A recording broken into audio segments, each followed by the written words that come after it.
वो कहते हैं मेरा छोटा भाई। आप सुने ना, मैं संवैधानिक व्यक्ति हूँ। और जब प्रधानमंत्री सांसद है, वही सांसद ही प्रधानमंत्री बने हैं, जब वो छोटा भाई कहते तो मैं क्या को बाबा का, मैं तो एक ही बाबा को जानता हूँ जिनका नाम है डॉक्टर बाबा साहब अम्बेडकर। तो उन्होंने नारा दिया कि जात पात की करो विदाई, तो दामोदर साहब खड़े हो गए, बोले जी विदाई कर देंगे, ठीक है, लेकिन मेरे 5-4 सवाल इनका जवाब दे दो। तो मैंने मीडिया से सुना कि अच्छी डिबेट चल रही है, चर्चा होनी चाहिए। तो एक कैमरामैन ने, एक पत्रकार ने उनके माइक किया कि साहब जात पात की विदाई कर रहे हो तो जात पात खत्म कर दोगे? तो बोले कि हम हिंदू हिंदू भाई भाई की बात तो कर रहे हैं, लेकिन हम जात पात खत्म नहीं करना चाहते, हम जात पात में जो अहंकार है वो खत्म करना चाहते हैं। समझो मेरी बात को। वो कह रहे हैं कि हम जात पात नहीं खत्म करना चाहते, जात पात में जो अहंकार है वो खत्म करना चाहते हैं। ये अहंकार तो आपके महापुरुषों ने, आपके पूर्वजों ने तब भी खत्म नहीं किया जब बाबा साहब अम्बेडकर इस देश में लड़ रहे थे कि हिंदू धर्म में, सनातन में जो कुरीतियां है उनको निकालने का काम किया।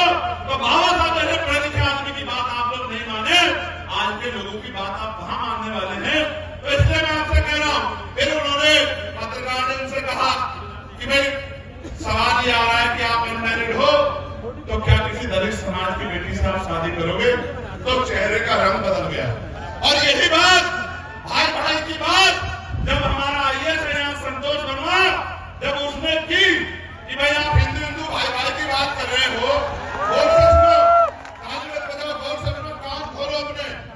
मैं भी मध्य प्रदेश में निगाह बना के बैठा हूँ, मेरा ध्यान ऐसा नहीं मध्य प्रदेश में नहीं है। और मैं ये बताना चाहता हूँ तमाम पार्टी के नेताओं को जो इकट्ठे हुए कितने संतोष वर्मा को क्या करोगे? कल हर घर से संतोष वर्मा निकलेगा, दामोदर मंडल निकलेगा, रविंद्र भाटी निकलेगा। तो उन्होंने क्या कहा?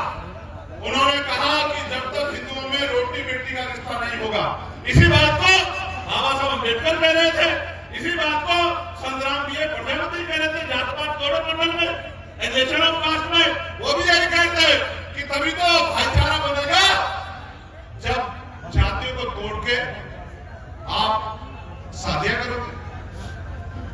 भाई संतोष वर्मा ने कहा मैं भी हिंदू और दूसरी जाति के बारे में आप भी हिंदू, और जब तक इनमें रोटी बेटी का रिश्ता नहीं होगा तो भाई कैसे भाईचारा बन जाए, कैसे हिंदू एकता जाएगी?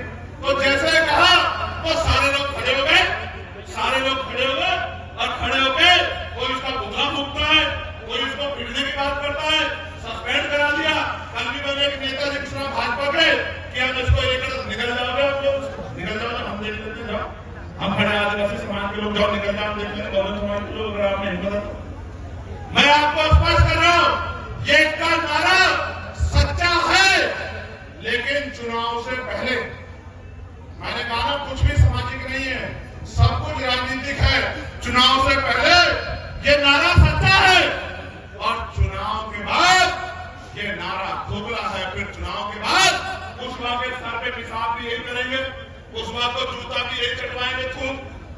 पाल बघेल को जो है अगर वो कथा करेगा तो उसको पीटने का काम भी करेंगे और बारात रोकने का काम भी करेंगे और तमाम तरह का उत्पीड़न देने का काम करेंगे और आरक्षण के नाम पे गाली देने का काम करेंगे और चुनाव में आपके पैरों में ऐसे पड़ के आपसे वोट लेने का काम करेंगे। आपको समझदार बनना होगा। मैं आज कह रहा हूँ आप हिम्मत बढ़ाओ, हम अम्बेडकरवादी लोग तो सीना तान के खड़े हैं। मैं दामोदर मंडल को कहना चाहता हूँ, मैं सुनील घरसिया को कहना चाहता हूँ, मैं सुनील अस्ते कहना चाहता हूँ, सदैव विद्रोही अनिल गुजर को कहना चाहता हूँ, रामप्रीत को कहना चाहता हूँ, आरती प्रजापति जी को कहना चाहता हूँ, निकलो लोग से और बहुजन समाज में भाईचारा बनाओ।